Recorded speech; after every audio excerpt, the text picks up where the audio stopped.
Bonjour, j'espère que vous allez très bien. Moi, de mon côté, tout va bien. Moi, c'est le berger merveille de Dieu, Mutombo Kabea. Je suis formateur en leadership et berger du groupe de la Chambre Haute. Et à ce numéro, j'aimerais nous entretenir autour d'une thématique importante dénommée « Ce que les leaders doivent savoir ». C'est que les leaders doivent savoir. Avant de pénétrer, avant de nous noyer dans cette thématique, nous allons commencer d'abord à définir cette terminologie. Leader, c'est qui être, c'est qui un leader? C'est quoi être un leader? C'est qui un leader? Et en observant la nature, j'aimerais que nous puissions pénétrer certains départements, certains univers.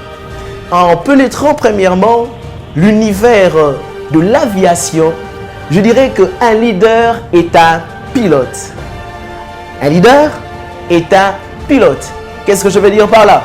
Lorsque nous observons un pilote, nous comprenons qu'un pilote ne peut pas entrer dans l'avion sans connaître la destination, sans maîtriser l'itinéraire. Donc le pilote connaît le lieu où il nous emmène, connaît le lieu où il va.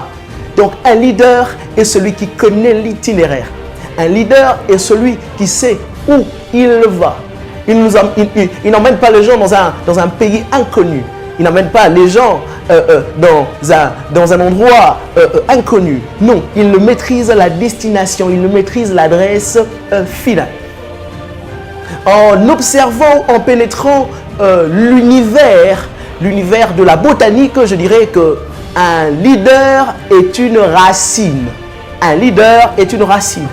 Voyez-vous même le rôle que joue la racine dans la vie de l'arbre, c'est que la racine soutient la plante, la racine soutient l'arbre. Donc sans la racine, l'arbre meurt. Sans la racine, la plante meurt. Par là, je veux dire qu'un leader est celui qui soutient les autres. Un leader est celui qui soutient son environnement.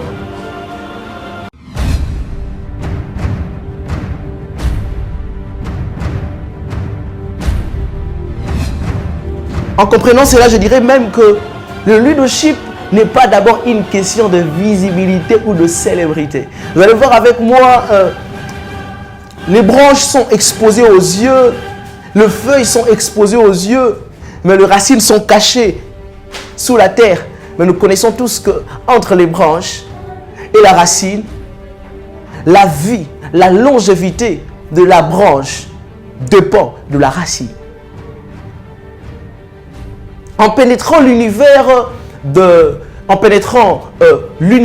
l'anatomie, je dirais qu'un leader est une tête. Un leader est une tête. Qu'est-ce que je veux dire par là quand je dis qu'un leader est une tête? Le leader, c'est la tête. En d'autres termes, quand vous voyez la tête, c'est que dans la tête, il y a une partie importante que j'aime, c'est les cerveaux. Les cerveaux. Donc, avant même que ces mains puissent faire quelque chose, avant même que je prenne cette tablette entre mes mains, donc tout commence au-dedans de moi. Donc les cerveaux orchestrent, la tête orchestre toutes les actions que je peux poser. Donc les leaders sont des hommes qui savent, qui orchestrent les événements. Les leaders sont des hommes qui orchestrent des actions. Et en observant des grands hommes, en observant des grands leaders, avec la petite expérience que j'ai depuis que je suis à la tête de l'organisation Leadership Center et le groupe de la Chambre Haute, je me suis rendu compte et j'ai conclu en disant que le leader est celui qui se connaît. Un leader est celui qui a une connaissance de lui-même. Un leader est celui qui se connaît. Au-delà de se connaître, un leader est celui qui sait où il va.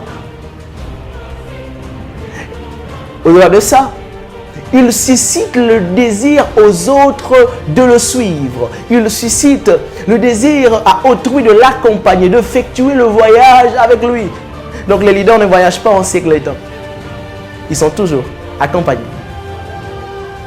Et comme j'étais en train de dire, c'est que La première chose, c'est que le leader doit savoir, c'est qu'il est important pour un leader d'investir, de nourrir sa tête et ses mains.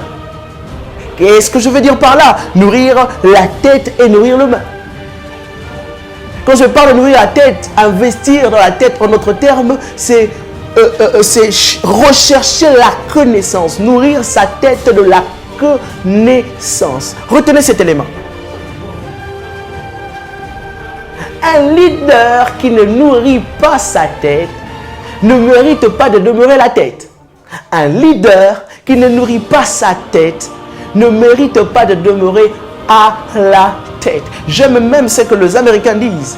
The readers are the leaders. Les lecteurs sont des leaders. Les grands hommes, les grands leaders sont des affamés de livres, sont des affamés de la connaissance, sont des affamés de la lecture. Tu ne peux pas me dire que tu es un leader si tu n'aimes pas la connaissance. Tu ne peux pas me dire que tu es un leader si tu n'es pas un lecteur. Montre-moi ta bibliothèque, je te dirai si tu es un leader. Montre-moi ta bibliothèque, je te dirai si tu es un leader. Montre-moi un leader qui n'a pas de bibliothèque, je te dirai combien il est un piètre leader. Montre-moi un leader qui n'a pas de bibliothèque, je te dirai combien il est un piètre leader. Un leader, de leaders ont de bibliothèques, des leaders nourrissent leur tête, nourrissent leur cerveau. Leader devient un dévoreur de la connaissance, devient un dévoreur de livres. C'est très, très, très important. Un leader qui a une connaissance terre à terre mérite de s'asseoir par terre. Un leader qui a une connaissance terre à terre, la place qu'il lui faut, c'est la terre. Tu veux le trône leader? Tu veux le grand siège? Tu veux le fauteuil? Tu veux la cour de grand? Recherche la connaissance devant la connaissance. Les leaders sont ceux qui s'éloignent de l'ignorance tout le jour de leur vie afin de se rapprocher de la connaissance, afin de se rapprocher de la connaissance. Il y a même un homme qui a dit que les leaders sont des apprentis éternels. Les leaders sont des apprentis éternels. Le vrai leader, les grands leaders sont des élèves à vie. Ils ne sont pas inscrits à l'université de la connaissance pour un temps, mais pour toute leur vie. Et une deuxième chose que les leaders doivent savoir, c'est que les leaders doivent savoir investir dans leurs mains. Quand je vois la main, je vois les relations humaines. Je vois les relations humaines. Le grand leader, le vrai leader ne se concentre pas sur eux-mêmes. Ils savent investir dans des relations. Ils savent entretenir des relations avec leurs semblables. Laisse-moi te dire, leader, sur cette terre des hommes, nul n'est trop grand pour faire les choses seul. Tu ne sauras pas faire les choses seul, peu importe ta grandeur. Tu as besoin des hommes autour de toi. Tu as besoin des hommes avec toi afin d'effectuer ces voyages vers l'accomplissement de cette grande vision que tu as. C'est pourquoi les grands leaders connaissent la valeur des gens. Les grands leaders font passer les gens avant l'argent. Parce qu'ils connaissent l'importance des hommes. Leader, investis dans tes relations et tu auras du succès. Abonnez-vous à ma chaîne Merveille de Dieu Mutombo pour plus d'informations, pour être réformé et formé au prochain numéro.